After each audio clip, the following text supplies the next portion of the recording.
धन्यता सोनकांबळे. आपण पाहत आहात नागराज न्यूज.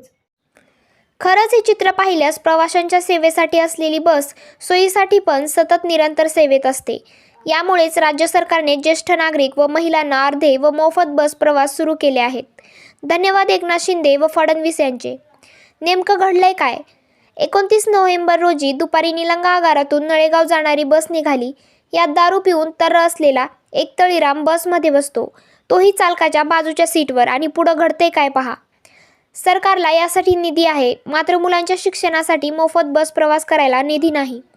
मुख्यमंत्री साहेब, तुम्हाला वेळ मिळाल्यास इकडे पाहायला वेळ मिळेल का? शाळकरी विद्यार्थी व विद्यार्थिनी यांना प्रवास करताना येतात अनेक अनुभव. निलंगा येथून बसला होता प्रवासी.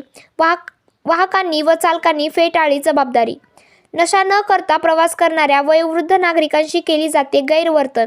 मात्र अशा तळीराम यांना का केली जाते वाहक चालक यांच्याकडून मदत?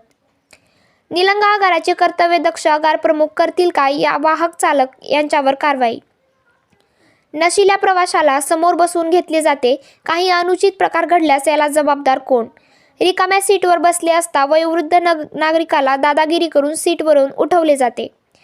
चालक वाहक हे खऱ्या लाभार्थ्याला सोडून अशा लोकांना प्रवासात मदत करत असेल तर देशाच्या भावी पिढीचे भवितव्य कसे असेल?